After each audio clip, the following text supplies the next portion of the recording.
pague um valor desse tipo também. Pra ter, não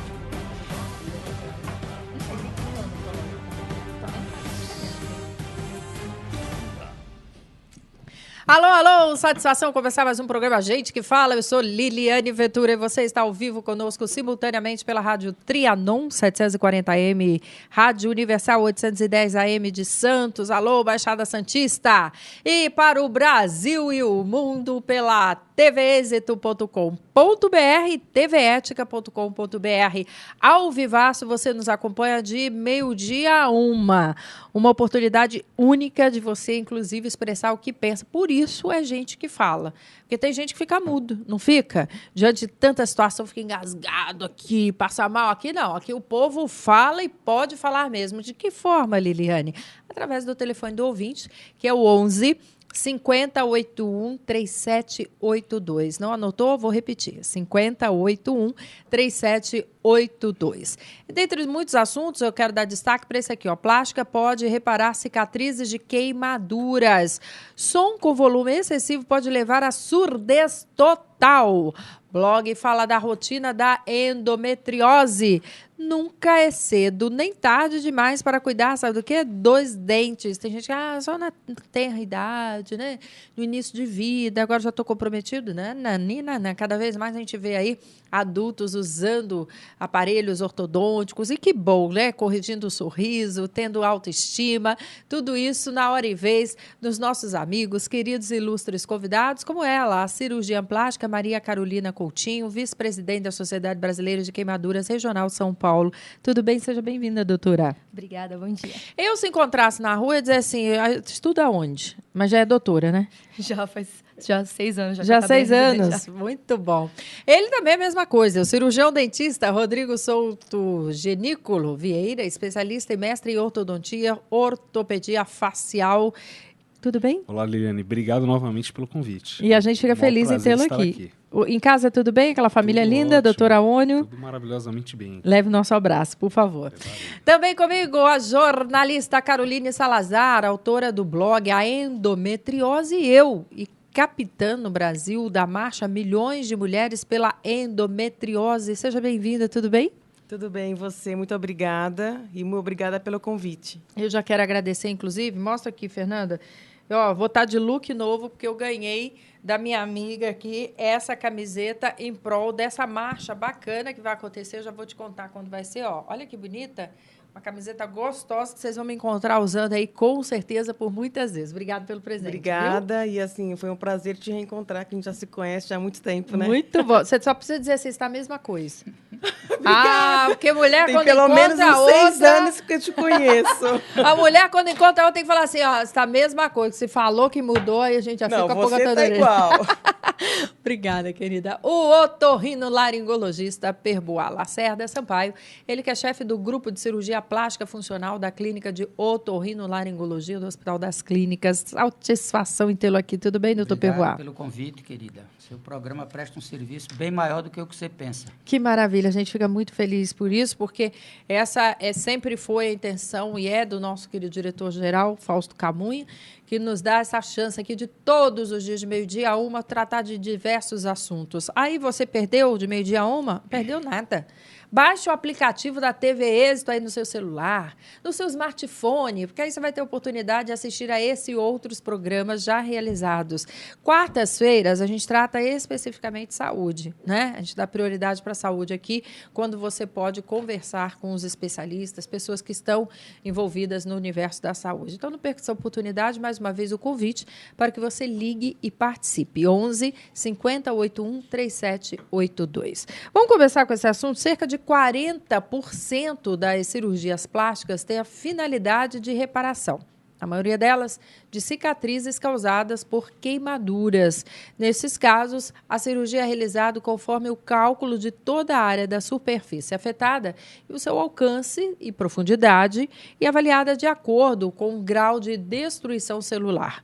O tratamento pode ser feito na fase aguda ou ainda tardia.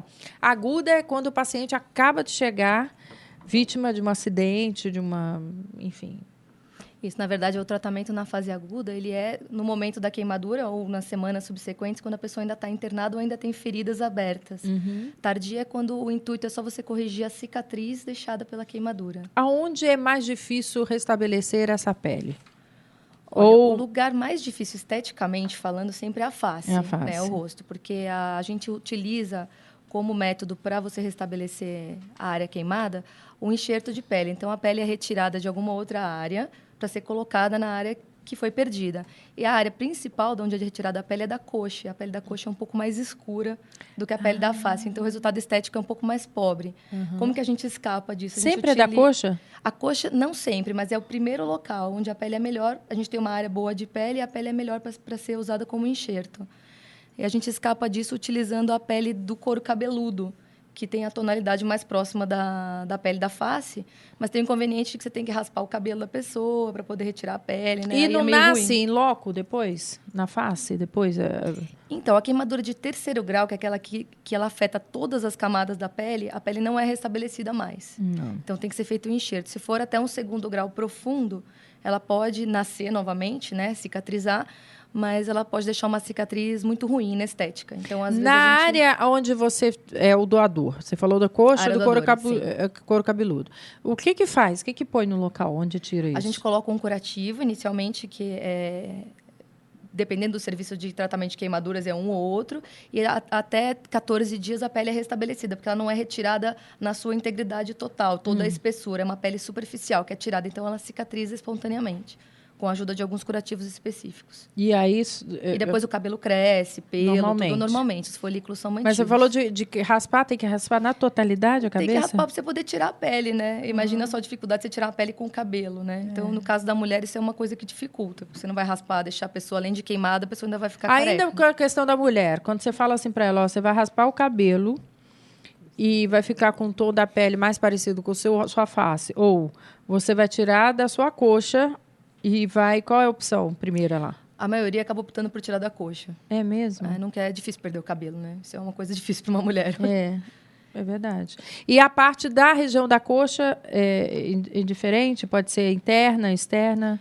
Pode ser qualquer parte, pode ser tirada, inclusive, a pele inteira da coxa, até da região posterior. A gente tira... A gente discute isso com o paciente, quando isso é possível, né? Que parte você prefere?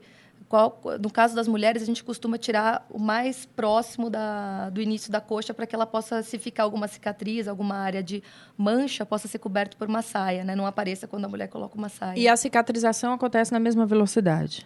E geralmente até 14 dias a pele toda já está restaurada. É como se fosse tirar um bife, assim? Como Eu estou se fosse- falando bem vulgar, assim, porque é como a gente precisa entender e visualizar em casa, né? Como Como se é que fosse, você faz, Eu sempre assim? brinco com os pacientes que eu explico que parece um pouco um cortador de queijo. Sabe aquele que você tira uma Sei. fatia fininha, assim? É mais ou menos isso. E dá um resultado satisfatório. Na maioria das vezes, sim. Às vezes tem alguma alteração, principalmente de tonalidade da pele, como eu comentei. Mas aí, isso é o de menos, eu posso acreditar, né?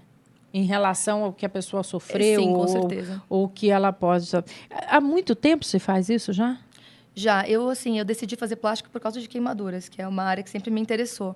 Mas desde da minha residência de cirurgia plástica, desde 2007 que eu trabalho com queimado já. Já queimado, mas é uma técnica que já tem sucesso absoluto. Sim, a técnica é utilizada há muitas décadas já, o enxerto. A gente não tem nenhuma técnica muito diferente. Existe uma estatística, por que as pessoas se queimam tanto? Tem várias estatísticas. No Brasil, o que a gente tem são principalmente acidentes domésticos, né? Acidentes com bobagens como ter um vidro de álcool próximo do fogão ou coisas do tipo. Tem gente que limpa fogão com álcool. Tem um monte. Não tem? Eu fico olhando e falei, meu pai... E, gente, vai muito longe, não. Na minha casa mesmo, esses dias eu cheguei, tinha um vidro de álcool do lado do fogão. Eu falei, oi, vamos incendiar a casa? Qual é a função? Não, é porque eu queria dar uma limpezinha. Não tem limpezinha com álcool perto de fogão, de fogo. Não existe isso, né? E as pessoas ainda utilizam o álcool líquido, que ele é explosivo, né? O álcool gel, ele tem um potencial de explosão e de incêndio menor. Mesmo assim, ele é contraindicado para limpar o fogão, porque ele também pega fogo. Né? Mas as pessoas não adianta, utilizam. No Brasil é muito comum as pessoas usarem o álcool como limpador. Em caso de queimadura, qual deve ser a nossa primeira atitude para facilitar a vida do cirurgião Colocar a plástico? pessoa embaixo do chuveiro. Embaixo da água corrente? Água corrente. De preferência morna ou fria. Não muito fria, E nem muito quente. Para não provocar hipotermia nem nada. Quente de jeito nenhum, isso pode piorar a queimadura. Então, se você não tem um chuveiro à disposição, molhar um lençol, uma toalha e enrolar a pessoa naquilo. Por quê? E levar o que para o hospital. acontece? Aquilo esfria a pele, então interrompe o processo de queimadura. E a temperatura fria da água, do pano úmido em contato com a pele diminui um pouco a dor. Dá uma amortecida. Isso. Porque é quente e você resfria a pele. Eu tô inventando que não aqui, deve ser feito em hipótese alguma, coisas que a gente vê muito nos atendimentos, a pessoa passar borra de café, passar pasta de dente, manteiga. Manteiga. Eu falei, vai Não deve temperar, ser vai passado comer? nada. O que vai fazer ali? Só água. Você imagina depois para higienizar essa região que já foi atingida com a queimadura. Depois para limpar é um sufoco para o paciente, né? E Porque nós dói. estamos falando da queimadura superficial ou as mais profundas? Todas elas Estamos funcionam a falando mesma de coisa? todas. Na verdade, o atendimento inicial para todas é muito semelhante, né? Quando você faz o atendimento em casa ou quando, por exemplo, são os bombeiros, o resgate, eles enrolam a pessoa existe um material específico que é embebido num gelzinho que resfria e deixa confortável e põe uma manta para evitar a perda de calor. Aí, no hospital, depois da avaliação inicial, a gente vai ver como que vai ser o tratamento a partir daí, dependendo da intensidade, da profundidade da queimadura. A queimadura solar, que é de 1º grau, geralmente, ou queimaduras com água quente, que são um pouco mais curtas, assim, geralmente elas cicatrizam sozinhas, sem necessidade de curativo. As outras, aí a gente vai ter que avaliar, muitas vezes precisa de internação hospitalar, acima de 20% do corpo Você queimado. já chegou a ver alguém que tenha sofrido uma queimadura solar absurda, assim, a ponto de precisar de um cirurgião plástico? Às vezes, de precisar de um cirurgião plástico para cirurgia, não. Porque as queimaduras solares, elas são até 2º grau superficial. Dificilmente dá uma queimadura profunda. Mas de precisar de internação, principalmente criança, desidrata, forma um monte de bolhas, precisa de curativos, analgésicos. Até adulto aconteceu recentemente comigo um adulto tinha ido pescar e ficou sem camisa no sol. Então, Achou que coberto ele era... de bolhas nas costas. Meu Deus. Ficou internado, porque teve febre, muita dor e tudo. Passou uns 3 dias de molho lá no Existe hospital. uma pele que responde melhor a uma cirurgia plástica de queimadura em detrimento de outra?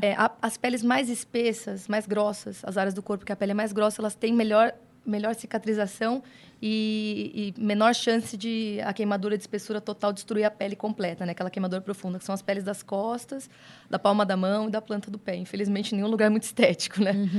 As peles mais fininhas são a do rosto, a pele do dorso da mão, do dorso do pé. São umas áreas um pouco mais delicadas. Muito bem, você pode mandar sua pergunta aqui, se também tiver interesse, né, nesse assunto, que para mim é especial, já aprendeu aí, né? Queimou, nada de passar nada, vai direto para a torneira, se for uma região menor, vai para um banho, se for uma região maior, e vai buscar socorro sem usar nenhum artifício aí, receitinha caseira, porque isso só pode dificultar, inclusive, o restabelecimento dessa área queimada, não é isso? Pode mesmo. 5081-3782 é o telefone do ouvinte, venha participar conosco. Gente, som com volume excessivo pode levar à surdez total. Você sabia disso? Não? Pois é. O grupo de estudo de zumbido do Hospital das Clínicas de São Paulo aponta que 35% dos casos de problemas auditivos se deve à exposição em som alto, especialmente com fones de ouvido. Muitos deles chegam à surdez total. Embora se tente aí limitar a fabricação à potência de 80 decibéis, os aparelhos atingem 120, o equivalente a uma turbina de avião durante a decolagem. Doutor Perbois, e que sensação é essa para um otorrinolaringologista? Acho que é mais fácil definir. Que causa o som alto no indivíduo, assim, quando está diretamente, por exemplo, pelo fone de ouvido? Ele fica mais... Você está culpando muito a perda auditiva que ele fatalmente irá ter. Tem coisa ainda até pior. O quê? Um zumbido que nem... É raro você poder controlar. 24 horas você com um apito dentro da sua cabeça, loucura, suicídio, uma série de coisas. Embora tenha um aparelho hoje para fazer um zumbido, um mascarador, olha que coisa ridícula. Mascara aquele zumbido, a gente mede que tipo de zumbido que é, dá para identificar, o paciente vai informando, fabrica-se um aparelho para fazer aquele zumbido, porque o barulho que vem de fora eu tolero, agora o que vem dentro da minha cabeça eu enlouqueço. Então, nós estamos vivendo... Mas que barulho é esse que vem da própria cabeça? É um curto-circuito que dá lá? A célula que foi lesada, a célula da audição, ela manda um estímulo nervoso para o cérebro, como se estivesse ouvindo um ruído. Olha. Então, é o ruído gerado, como se fosse gerado dentro da minha cabeça. Eu vou dormir, eu não tenho fuga. Se aqui tem um barulho, eu posso sair de perto de você e daqui da televisão e acabou. Mas esse eu não tenho. Então, nós estamos vivendo um período de calamidade pública. Quero lhe pedir publicamente que você, como uma pessoa da imprensa, procure, pelo amor de Deus, ajudar a barrar essa loucura que está aí no meio da rua. Do Iapoque ao Chuí. É verdade. A pessoa passa num carro que incomoda até eu que estou dentro de casa ou na calçada. Dentro do carro, ele está chegando próximo à turbina de avião. Em 100% dos casos, será um surdo em um ano. E seu imposto vai pagar um aparelho de 2 a 8 mil reais para esse cidadão no serviço público, que já está bastante combalido. Senhor ministro, pelo amor de Deus, isso é um problema de saúde pública grave. Procure ver se você chega no Ministério, pelo amor de Deus, que você tem penetração. Eu não tenho. Mas eu vou te falar uma coisa. A gente pode chegar ao Ministério...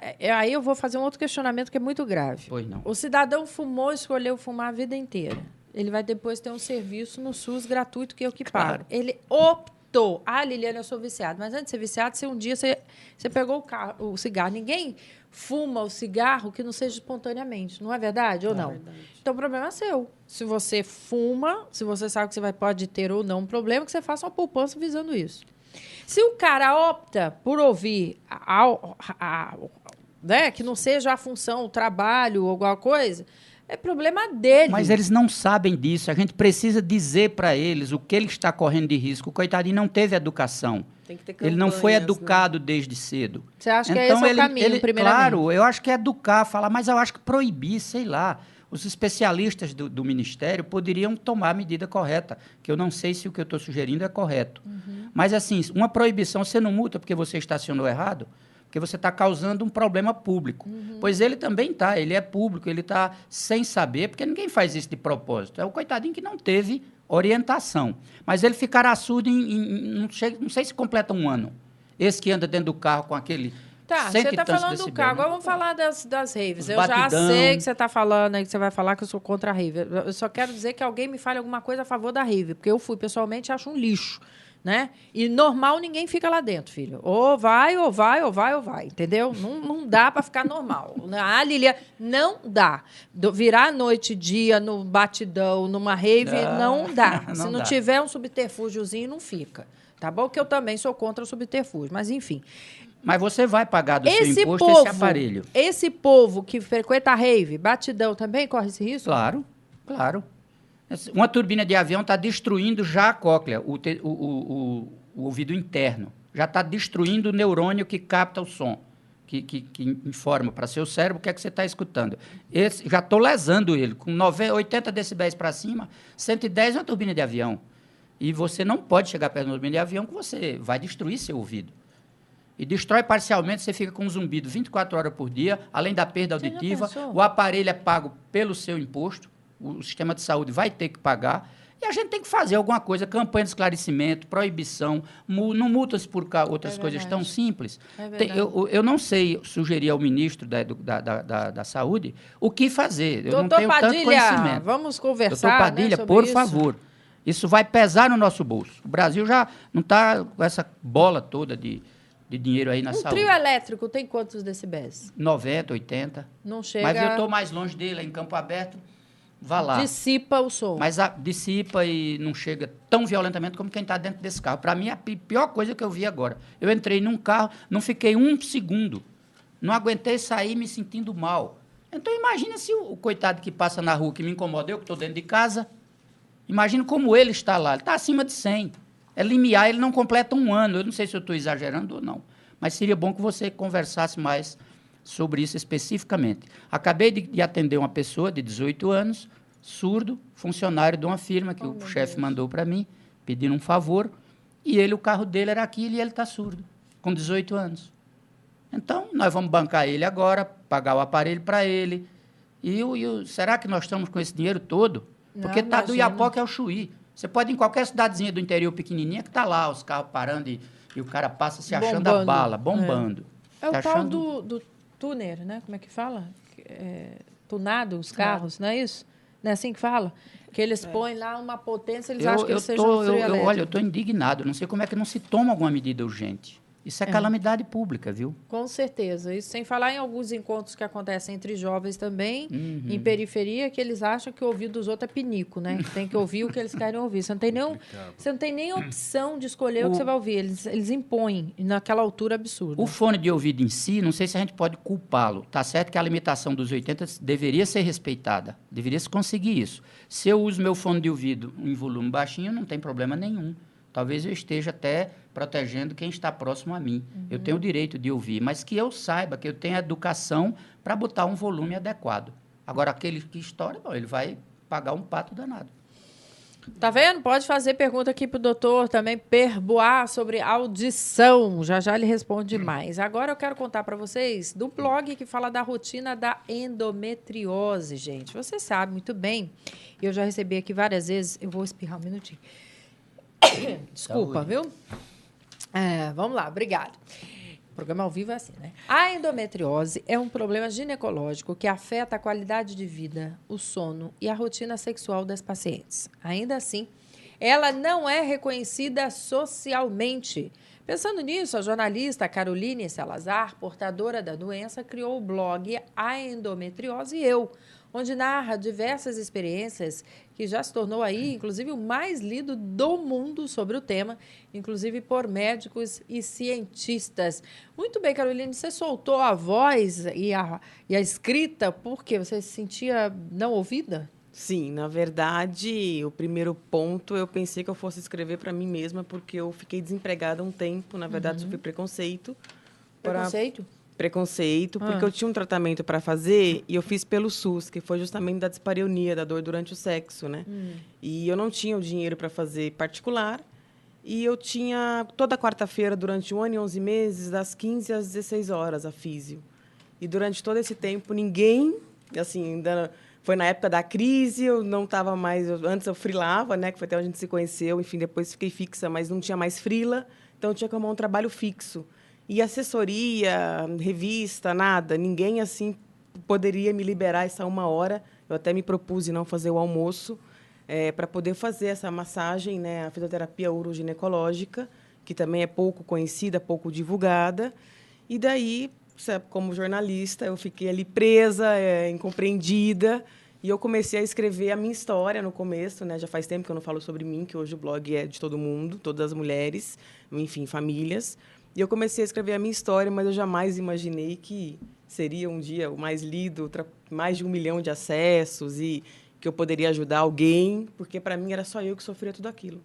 E Muitas o dores. que é o tudo aquilo? Tudo aquilo é a começar com uma cólica, né, que não melhora com um único remédio, né? Eu me entupia de remédios, é uma cólica diferente, é uma dor ardida, né, assim, no baixo ventre. Também, por vezes, como uma pontada, como se estivesse enfiando agulha, faca. Dor na lombar, durante o período menstrual, assim, é muita dor na lombar. Então, sabe, você acha que é dor nas costas. Não, não é. É alguma coisa. Dor nas pernas, né? A perna formigava, ardia também, que eu não conseguia andar, né? Enfim, muitas vezes eu ficava na cama. Inchaço abdominal também, durante o período menstrual, é outra característica da cólica de endometriose, né? Cólica normal. Aí também tem outros, enfim, outros sintomas, Mas que né? confunde. Dor durante o sexo também, que é uma característica da endometriose, Ainda que haja lubrificação. mesmo que haja. Aí a dor com a penetração. Começa uma ardência e aí depois ela vai aumentando e vai sendo como se estivesse enfiando uma faca dentro de você, assim. Escuta, e nesse período que você estava passando por tudo isso, como é que foi o diagnóstico? Quem que diagnosticou que seria endometriose? Foi através de um exame, através de um médico? Foi, profissional? na verdade, assim, depois eu descobri, pouco tempo atrás, que eu tenho desde os meus 13 anos, né? Quando eu retirei o apêndice, reincidiu aos 15 com cisto de ovário. Ambos eu fiz cirurgia, mas não foi diagnosticado. Eu fui diagnosticada com 31 anos, né? Enfim, então sofri 18 anos sem saber o que eu tinha. E o meu Era crescente essa dor? Era. Com o tempo, assim, eu tinha dor todos os dias, até por conta das aderências dessas cirurgias anteriores, que dói até muito mais. Só que eu fui no ginecologista com a minha ressonância magnética. A minha tem alguns exames específicos. A que apontou a minha que eu faço é a ressonância magnética com, enfim, com preparo, né? e em laboratório especializado, que tenha a pessoa que faz o exame especializado, isso também não adianta. Senão não é diagnosticado. Não consegue enxergar. Então, assim, eu fui, né, enfim, até... quando eu fiquei sabendo dessa possibilidade, quem me diagnosticou foi o meu proctologista, porque eu cheguei lá com todos os sintomas, então ele conhece a doença. Aí ele falou, eu acho que você tem isso, vamos fazer o exame para ver. Você já é mamãe, não? Não, ainda não. Uhum. E aí, o que acontece? Eu fui e procurei fui no meu ginecologista, um novo até que eu tinha, e com tudo aquilo ali, e eu falei que eu tinha dor todos os dias para ele. Aí ele, mesmo com o exame apontando endometriose, ele falou, não, você não tem. Porque ele falava, a dor é só durante o período menstrual. Aí eu falei, não, mas está no exame. E aí eu fui no meu antigo ginecologista, que falou, não, você tem sim, vamos iniciar o tratamento. E dentro de 6 meses eu procurei um especializado, um ginecologista especializado. Que consiste no que o tratamento? Já é cirúrgico ou tem algum paliativo? Não, na verdade, assim, depende, né? Depende enfim, comigo, como eu comecei com um anticoncepcional contínuo, né, via oral, e depois eu fui para a Unifesp, do SUS, para um tratamento especializado, porque não é qualquer um que tem que ser especializado, até para entender a cabeça, porque a gente muda tudo, Claro, né? Muda você a vida da mulher. Constante, vai ficar boazinha? A gente é chamada de louca, mas nós não somos loucas, a gente só está com dor. E aí eu comecei com isso, como não melhorava as dores, no caso lá, né, que é específico, a cirurgia é o último caso, porque é uma coisa invasiva. Depende, está num estágio avançado, muitos têm que ir para a cirurgia primeiro. E depois eu tomei um remédio, um inibidor de hormônios, que eu induzia a menopausa, com 31 anos. Foi aí que eu percebi a gravidade da doença, ao ler a bula desse remédio, porque o remédio é indicado para cânceres. Então, assim, de ovário, próstata, enfim, útero. E aí eu voltei no ônibus, fui buscar pelo SUS, lendo a bula, eu falei assim, nossa, e no final estava endometriose. Eu falei, nossa, mas que engraçado, né? Câncer e tal. Só falava de câncer a bula inteira, e aí no final endometriose. Aí eu comecei a pesquisar, assim, vorazmente, né? Assim, sabe, curiosidade de jornalista, até cientistas internacionais, enfim, para ver o que acontecia, o que era essa doença. Até então, nunca tinha pesquisado, eu escrevia mesmo sobre aquilo que eu sentia. Eu coloquei para fora, eu dou voz a essas mulheres, porque eu fui a primeira pessoa que colocou todos esses sentimentos, toda a angústia, tudo que eu sofria para fora. E, assim, milhões e milhares de mulheres sofrem com isso, não era só eu. E aí eu comecei a pesquisar e eu falei, gente, essa doença é cruel, é terrível. Ela não é só uma doencinha. Quando eu fui diagnosticada, eu fiquei super aliviada, fiquei feliz por falar, ai, que legal, eu não estou louca, eu tenho alguma coisa e vou tratar. Mas, infelizmente, isso não é possível, né? Eu estou agora em junho, eu completo 2 anos que eu estou sem dores severas, né? Assim, então, eu tenho pouquinha cólica só durante o meu período menstrual, mas eu vivi 21 anos morrendo de dor. Né, quando você me conheceu, é que eu não transparecia. Menina, você sempre foi alegre, eu nem dava pra imaginar. E eu, assim, morria de dor, entendeu? Mas eu sempre tentei ter essa rotina normal, só que nos últimos anos, de 2010 para cá, foi realmente quase impossível. Em 2010, fiz minha primeira videolaparoscopia, e em 2012 eu fiz a segunda, com uma equipe multidisciplinar, com proctologista, que foi quando eu fiquei sem dores, porque a aderência gruda tudo, né? E aí? Agora você vai estar sujeita novamente a novas cirurgias? Então, por conta das várias aderências que eu tenho, assim, estou sujeita.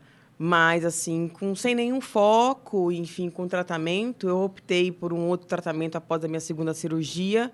Na verdade, assim, que o meu médico escolheu, que achou melhor para mim. Então, eu uso o DIU de plástico, né? Porque, como já tinha voltado com o anticoncepcional, não quis arriscar de novo. Porque depois a primeira eu continuei com anticoncepcional. Aí voltou. Em 1 ano e 11 meses foi a diferença da minha primeira para a minha segunda cirurgia.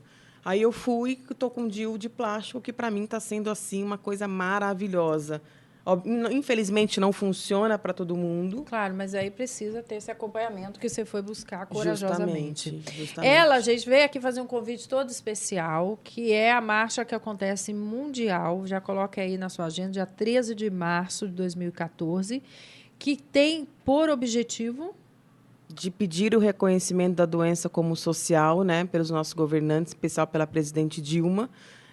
São 40 países que vai rumo aos seus governantes para pedir esse reconhecimento e também esclarecer e conscientizar a sociedade de que nós precisamos ser respeitadas, que as dores nossas existem, porque assim, por fora a gente está bem, só com um semblante diferente, mas por dentro é uma tortura, né? A gente sofre assim tortura diariamente, não só no período menstrual.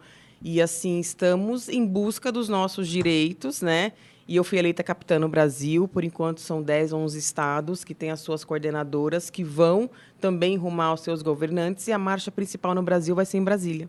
Muito bem. E em Brasília, que acontece dia 13 de março de 2014, é que dia da semana? Quinta-feira. Uma quinta-feira. E aí você pode, inclusive, acessar o blog dela, se é que já não acessou, mais de 1 milhão de acessos. 1 milhão e quase 30 mil já. E Olha só. Vamos dar o endereço do seu blog também. é aendometrioseeeu.blogspot.com.br. Muito bom essa prestação de serviço, né? Como jornalista, como mulher Sim. que rasga aí o peito e rasga essa privacidade, inclusive, porque é uma coisa íntima. E diz, olha, você que está passando o que eu estou passando, estamos juntas aí nessa luta. O SUS atende? Tem poucos, mas atende. São Paulo é o que mais tem tratamento, mas assim, só São Paulo, assim, eu indico um aqui em São Paulo que eu conheço, né? Porque para você indicar, você precisa conhecer. Só que às vezes cirurgia demora 1 ano, né? Então, assim, eu tenho uma leitora que se mudou da Bahia para São Paulo, porque lá não tinha tratamento e a cirurgia dela estava marcada para o ano passado, por conta de greves foi adiada, talvez o mês que vem. E o marido teve que vir junto, porque como ele ia deixar a esposa sozinha aqui? Então, assim, muda toda a rotina da mulher, né? Muda, assim, a vida, né? No caso desse casal, que até o marido sociólogo do blog, ele é, como eu quero a doença reconhecida socialmente, ele escreve, né? Para me ajudar nisso. Ele começou a escrever, estaremos a coluna em dezembro. E, assim, imagina, ainda bem que assim, eles não têm filho, porque como que é mudar a rotina? Mas ele veio com a esposa veio primeiro, ele veio em dezembro, e os dois se mudaram para cá. Muitos dizem ser uma doença da modernidade. Você concorda? De jeito nenhum. Na Não. verdade, é outro estigma que eu quero tirar. Primeiro, a endometriose não é igual à infertilidade. Sim, a endometriose é uma das que mais causa infertilidade, infelizmente, mas não é sinônimo. Não. Né? Agora, assim, doença da mulher moderna, gente, é uma coisa assim que eu começo a bater na tecla já tem uns 2 meses. É uma coisa, sinceramente, falando português claro, ridículo. Porque eles falam que aquelas que deixam por engravidar tardiamente correm mais risco de ter a doença. Mas você falou que você tinha desde os 13 anos? Então, aí vai. Cai Então, por uma terra pessoa já. inteligente já pensa. Ela caiu É por lógico, com 13 anos, eu queria ter a vida que eu tenho. E hoje, né? A mulher ela é livre para ser dona do próprio corpo. A mulher, ela não tem a obrigação de ser mãe. Então, falar que é da doença da mulher moderna, já tem alguns artigos no blog, que é, primeiro, fere nossos direitos perante a Constituição, porque homem e mulher tem que ser igual. Né? Segundo, a doença pode começar já na menarca, na primeira menstruação. Tem meninas que menstruam aos 8 anos. Eu menstruei aos 13, mas e aos 8? Aí você vai falar o quê? E outra, terceiro, é como se a mulher quisesse ter a doença. Isso é inaceitável. Imagina. A mulher, ela tem filhos se ela quiser. Hoje em dia, não é só o trabalho que tira os filhos da mulher. Muitas mulheres, eu tenho amigas que falam assim, eu nunca quis ter filho. Isso. Eu nunca quis ter filho, eu não vou ter filho. Aí você vai falar, então, você é culpada por ter endometriose? Imagina. Então, assim, é uma teoria que eu estou tentando tirar, infelizmente, até muitos médicos falam em relação a isso. É ridículo, porque assim, nós não temos a obrigação, hoje em dia, em pleno século XXI, de ter filhos como nossos avós tinham, minha bisavó, sei lá, 30, entendeu? Não Do que só por 11. isso, porque não é regra.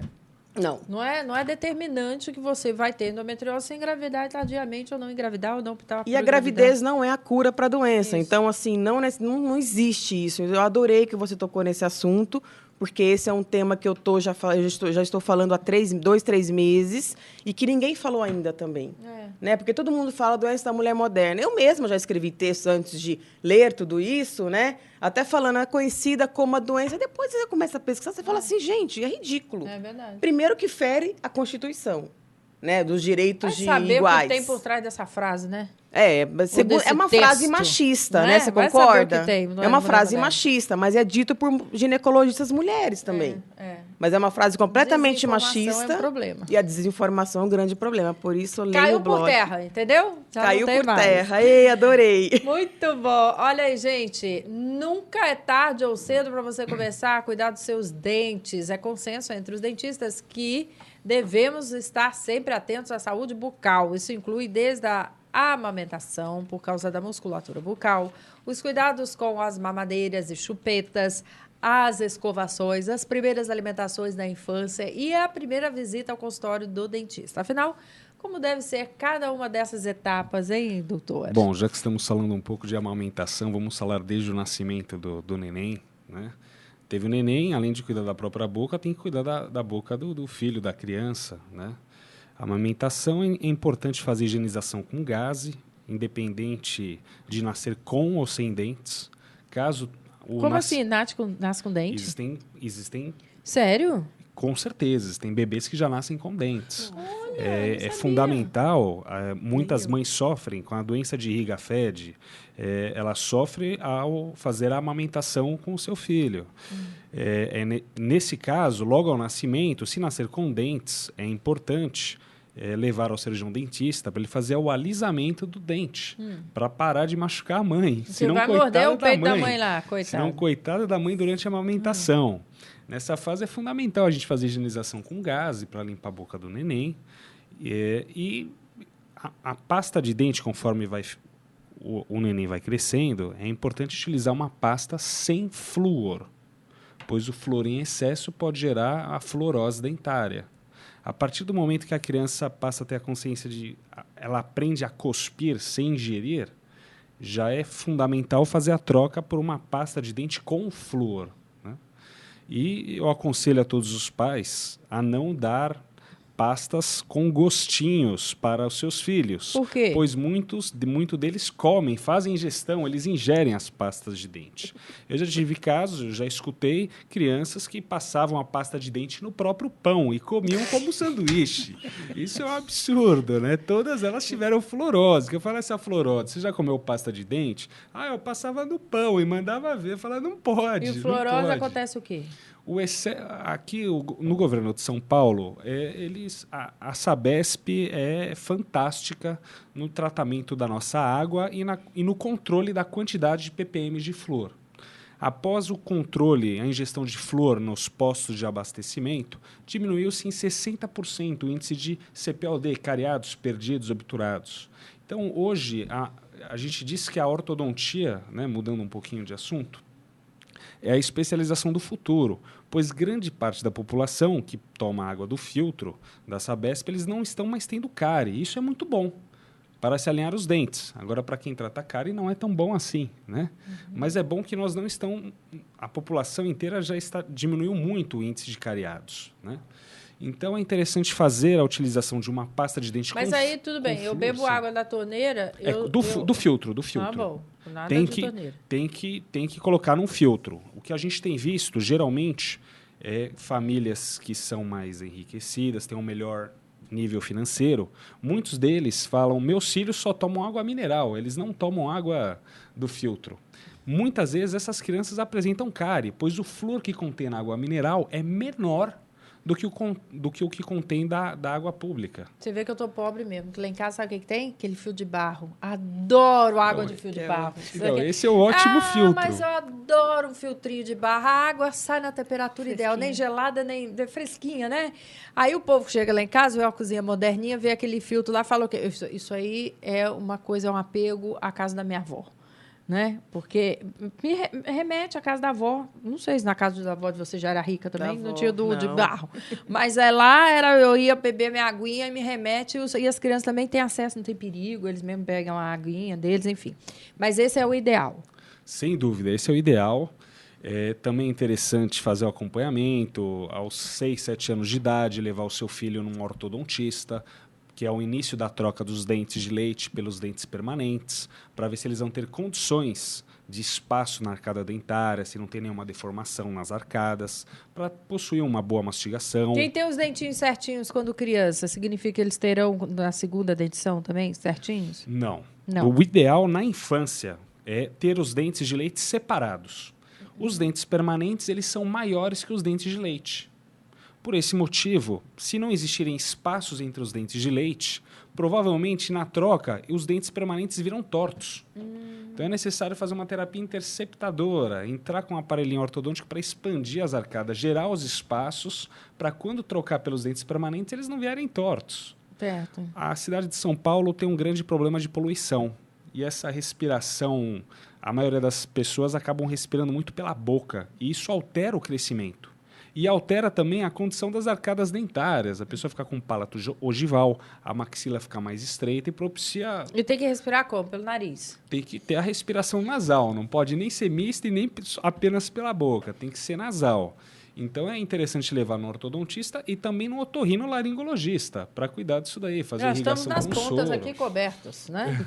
Otorrino e um dentista. Então, precisamos sempre fazer esse controle para que ocorra um bom crescimento, não só da boca, mas do corpo, da postura. A respiração bucal ela é péssima, né? E também que dê proporções. Se o seu filho algum dia querer fazer algum esporte, ele vai ter melhores condições se ele respirar pelo nariz. E vai diminuir também a chance dele ter alguma cárie na boca, respirando pelo nariz. A saliva vai ajudar a diminuir a cárie nos dentes, né? Remineralizando. Então, não existe idade limite para fazer tratamento dentário, né? Sendo criança, adulto. O que muda é o metabolismo. E aí o profissional vai acompanhar os de tecidos, o metabolismo, ele vai acompanhar de acordo com o metabolismo do paciente. Tá gostando? Vamos fazer um rápido intervalo, voltamos já já. Esperamos você.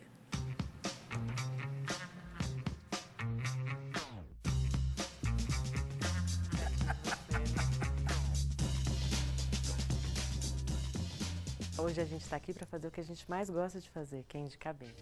A cada programa, trataremos de um assunto específico em pequenas doses. Meu nome é Lúcia Coutinho e eu sou odontopediatra. E teremos muita coisa interessante ainda a ser abordada. Mundialmente conhecido como Rei do Rock, Elvis Presley foi um dos maiores ícones de sua época. Sério. Vem aí, o seu programa de justiça. Papo sério? Papo sério? Papo sério, pra vocês.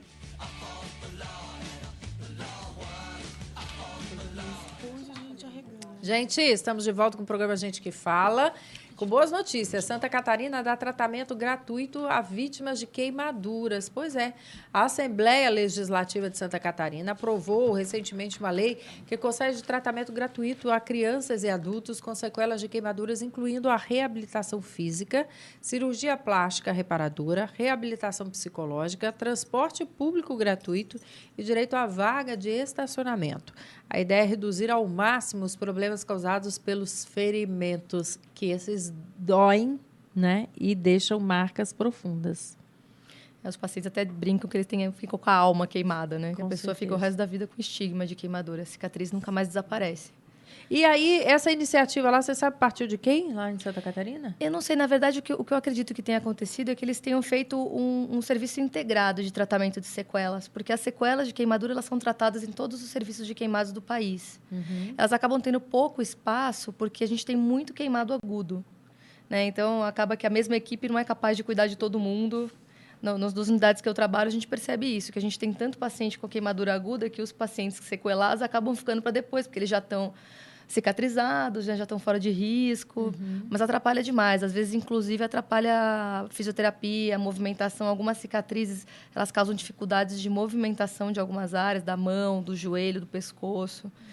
Então, precisa realmente de mais de uma cirurgia e tratamentos integrados com fisioterapia, terapia ocupacional, fonoaudiologia, tudo para você poder reabilitar a pessoa. Muito bem, parabéns aí a Santa Catarina, né, por essa iniciativa, que Com seja certeza. seguida aí por outros estados. Alô, São Paulo! Fica de olho aí em boas ações, né?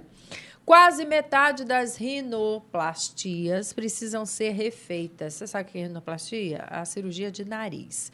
Um dos procedimentos mais comuns em cirurgia plástica, a rinoplastia, é procurada por homens e mulheres para melhorar a aparência, corrigir anomalias de crescimento, de desvio do septo e problemas respiratórios, viu? No entanto, segundo a Sociedade Brasileira de Cirurgia Plástica, cerca de 40% delas precisam ser refeitas. Sabe por quê? Muitas aí necessitam de enxerto para corrigir problemas funcionais. É isso mesmo, doutor Perboar? Acho que sim, porque eu acho que talvez o Brasil não tenha esse número todo, porque a competência dos cirurgiões plásticos aqui do Brasil é muito boa, é muito superior. A nossa formação aqui dos plásticos gerais, dos plásticos só de face, nós temos 5, 6 entidades só de plástico ocular, de mama, de coisa que são específicas com a ginecologia. A medicina está tão grande que você não pode ter um cirurgião mais que aborde tudo. Por isso que setorizar significa melhorar a qualidade. E a Sociedade Geral de Plástica promove muitos cursos, muitos congressos. O nível do cirurgião plástico brasileiro é invejável. Não deve nada à Europa, não deve nada aos Estados Unidos. Eu tenho o maior orgulho de ser brasileiro quando eu penso nessas cirurgias todas. E a cirurgia facial teve um aumento muito grande de treinamentos, qualidades, porque não dá mais para formar um cirurgião completo do Iapoque ao Chuí. Ele tem que se deter numa área em que ele é mais eficiente. Tal é o conhecimento médico tão grande. E a USP, como outras faculdades, todas as faculdades têm serviços gratuitos e pesquisas permanentes. Então, o nosso nível médico, eu fico muito feliz em ser brasileiro. Agora, quando fala dessas correções, inclusive, precisando fazer enxerto, no ideal não seria que se fosse um cirurgião com conhecimento em rinoplastia, mas que fosse profundo, como o otorrino junto com a estética? É uma área limite bastante intensa. Esse limite aí é bastante importante. Nós temos hoje plásticos faciais que são formados com 6 anos de treinamento, depois de médicos, tá? 3 anos só de otorrino, 3 anos só de cirurgia aqui da face. Então, intensificou-se mais, se finalizou mais o conhecimento direcionado para aqui. E tem cirurgiões plásticos gerais tão bons quanto também. Então, nós não temos nada que reclamar da qualidade dos nossos médicos. Então, o nariz era dividido em 2 pedaços. Quem faz a parte interna e quem faz a parte externa. Mas se esse que faz a parte externa não souber o que é que tem dentro, os suportes, ou vice-versa, a coisa não está bem. Não tá. Então, é melhor formar um cirurgião mais completo nesta área. E aí melhorou demais o sucesso. Tanto os Estados Unidos, Europa e Brasil, principalmente a Itália, os Estados Unidos, uma série de países assim, que estão bem para frente. A América Central também. Então, houve um progresso muito grande nos últimos 20 anos. Não adianta fazer o nariz bonitinho e obstruído. O que é o nariz feio e o que é o nariz bonito para um cirurgião? Olha, Leonardo da Vinci ditou tudo para a gente. Nós temos os terços da face que Leonardo mediu tudo, meu amigo Léo. Os quintos faciais, então, são medidas, ângulos, nasolabiais. Então, as medidas da face foram todas metrificadas. A perfilometria hoje é estudada com os dados dele. Aquele homem foi um gênio. Então, existem medidas, tem os padrões culturais. Por exemplo, se eu for operar um pessoal de origem árabe, o nariz alto é muito mais charmoso lá do que aqui para nós. O nosso modelito aqui veio com as influências de americanos, disso, daquilo, outro. Então, o nariz onde é mais reto ou discretamente côncavo e assim por diante. O ângulo entre essa linhazinha do nariz e o lábio, o nasolabial, o nariz acima de 120 graus. Fica aquela coisa horrorosa, você vendo os buracos, não é? É feio. E o nariz de 90 graus para baixo é o nariz caído, do velho, daquela caricatura francesa bem clássica, que o queixo fica quase junto da ponta do nariz. Então, existe o 100, 110, 90, bonito, que você pode estudar aquele rosto, fazer desenhos e medir no próprio rosto, e você ter uma programação melhor. Nariz arrebitado também demais fica feio mesmo. Teste. Você olha assim, se correr na chuva, morre afogado. Por que tem gente que ri o nariz e fica para a ponta para baixo? O músculo que tem aqui entre o lábio e o nariz, ele chama-se depressor do septo. Ele puxa a ponta para baixo. Normalmente, quando você faz qualquer contratura aqui, contração, baixa. Isso é natural.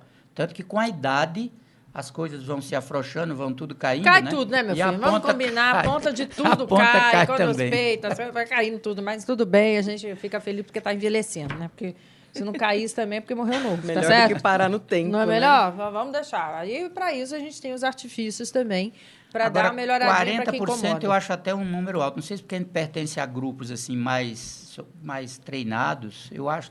A gente mediu grosseiramente lá no nosso serviço lá da USP, deu 5,1%. E fora, num grupo maior, deu em torno de 14%. Eu acho que esses 40% é porque tem influências de países que talvez não estejam no nível que o Brasil está.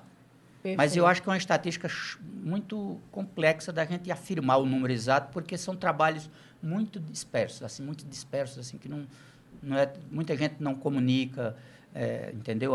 O que deu certo, o que não deu, etc. Mas que eu quero que é importante que você fale, que nós falemos aqui, que quem fosse submeter a uma cirurgia dessa tem que fazer um segmento com aquele médico, durante uns 6 meses, porque as retrações cicatriciais são diferentes nas pessoas. Você opera 2 irmãos gêmeos com o mesmo cortezinho medido com compasso e um retrai mais um pouco do que outro.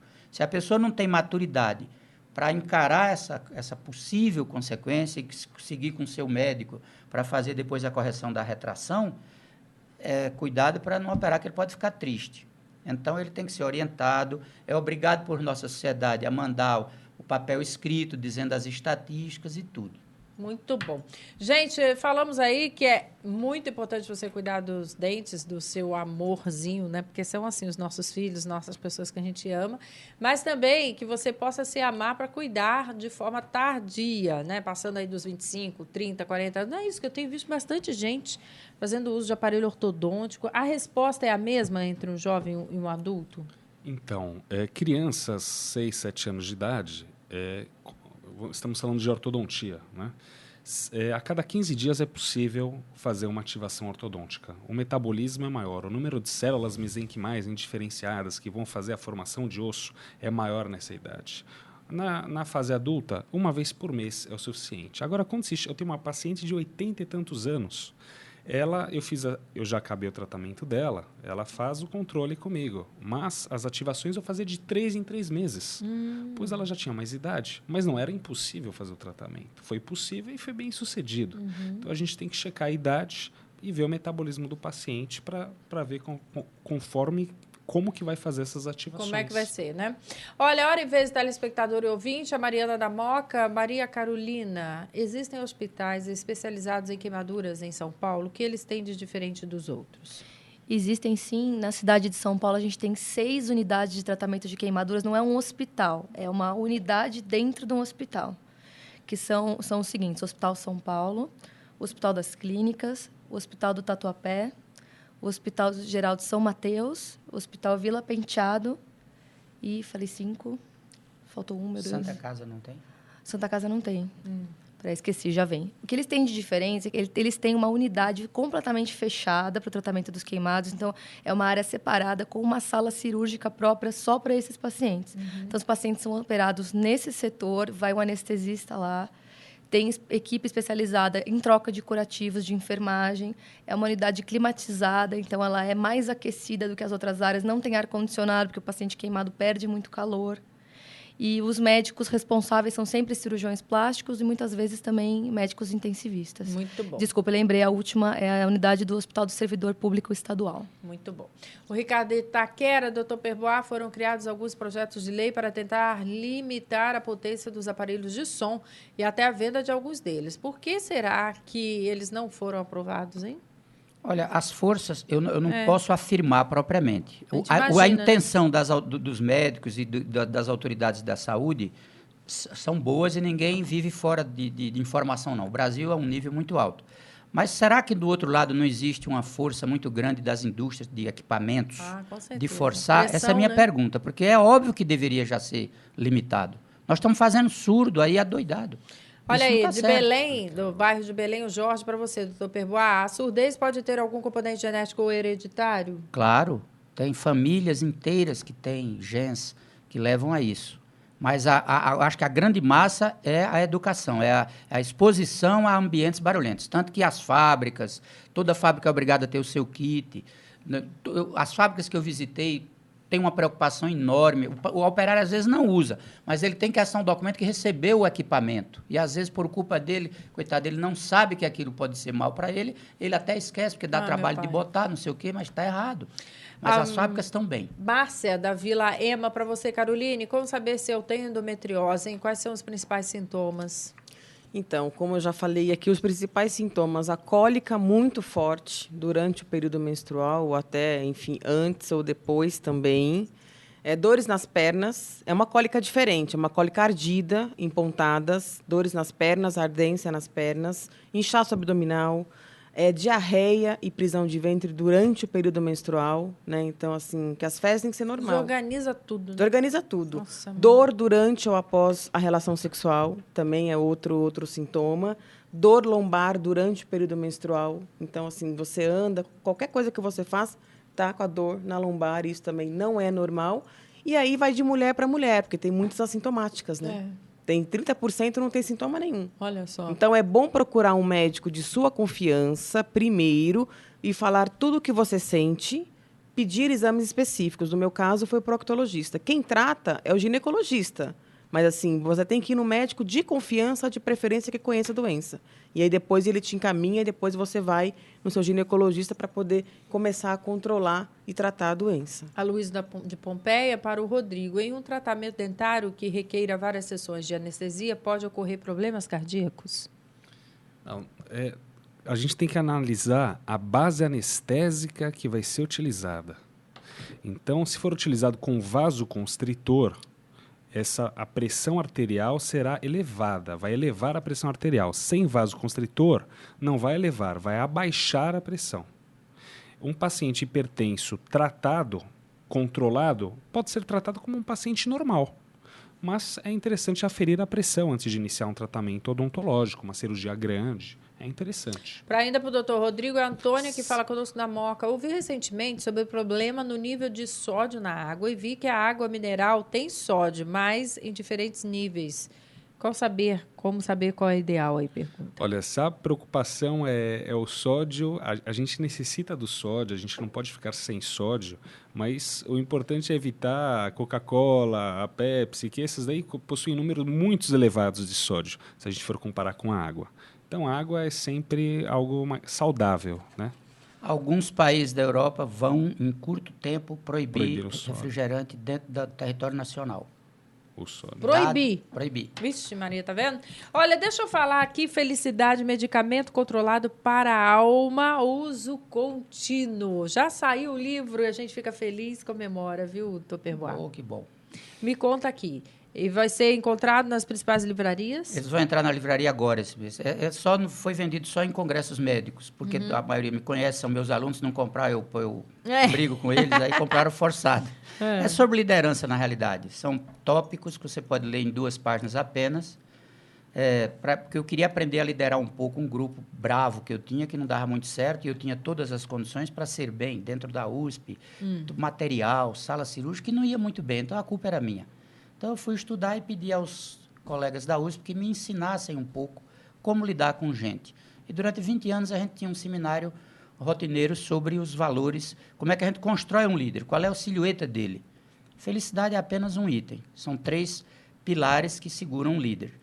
Conhecimento do seu tempo, as macrotendências, criatividade, que é aprendível, assim como felicidade, a terceira perna, que é aprendível também. Então, eu saí que nem um louco para estudar isso, mas para mim, utilizar em mim mesmo. Ser feliz, eu acho que é uma obrigação. Infelizmente, só 1/3 da humanidade é feliz. 2/3 é um inferno. Claro, porque todo mundo, a todo instante, apregou a felicidade como sendo algo tangível. Felicidade é algo que você sente. Não é? Mas grande parte dela é aprendível. E nós não temos esse interesse em ensinar as pessoas. O nosso curso de medicina agora tem sempre uma aula sobre isso. É aprendível como? De poder contemplar, de poder ver o lado bom das coisas ruins? O ideal seria uma terapia. Se você pudesse fazer uma psicoterapia, era ótimo. Eu fiz e melhorei muito. É como você fazer ginástica para melhorar seu físico. E o mais importante que a gente tem não é a cuca, e ninguém cuida dela, assim, ninguém maneira de falar. Quer dizer, estamos crescendo. Mas é uma pena que a partir da própria escola não se enfoque isso, e no meio das famílias e tudo. Felicidade é algo que é um investimento imenso. O mundo precisa melhorar. O amar o próximo como a ti mesmo foi o grande marco que foi lançado por o nosso querido Jesus. Jotinha, né? Então... O querido quê? Jotinha. Joquinha? Meu Jotinha, JC. Jesus Cristo.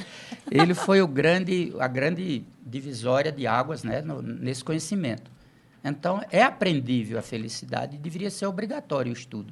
Muito bom. Eu quero aqui agradecer. Para o site também a gente consegue seu livro? Eu não sei agora o que vai ser. Agora vai entrar num circuito comercial, não sei o que vão fazer. Bom, não sei se é meu, mas eu já estou pedindo. Já é seu. Muito obrigado. Pode publicar aqui, fazer um autógrafo, porque felicidade é o que a gente deve almejar por ela. Dinheiro, né, posição, não sei o que, isso é consequência. Agora, felicidade é um estado de espírito que você deve buscar por ele. Tem gente que opta por ser triste, não tem? Tem gente que opta por ser, sabe o que? Aquela nuvem negra, que você pergunta se está tudo bem, ele quer te contar que está mal. Pelo amor, corre, meu filho, corre. Um beijo a todos, agradecemos aqui a participação e presença da Maria Carolina Coutinho, cirurgiã plástica. Tem algum site que você possa fornecer para nós? Tem o meu site é www.mariacarolinacoutinho.com.br. Muito obrigada, querida. Também a Caroline Salazar, o seu blog? A endometriose e eu.blogspot.com.br. Doutor Rodrigo? Tem o site www.drrodrigovieira.com.br. Muito bom. A gente vai acessar lá e também do nosso querido Perboa. Basta botar meu nome, Perboa Sampaio, no Google, que Vai eu lá acho que no tem Google, algumas você acha coisas tudo lá lá. que talvez ajude as pessoas. Muito bom. Gente, que fala até a direção-geral, jornalista Fausto Camunha, diretores de produção Zenilda Salvato, redação Raela Brandão e Pedro Schiavon, pauta José Carlos Ticarelli, sou Cléo Rodrigues, na técnica Fernanda Cataldi, Felipe Duarte, Felipe Batista, Renato Borges, Douglas Dantas e BDBD. Um beijo a todos e até o próximo programa.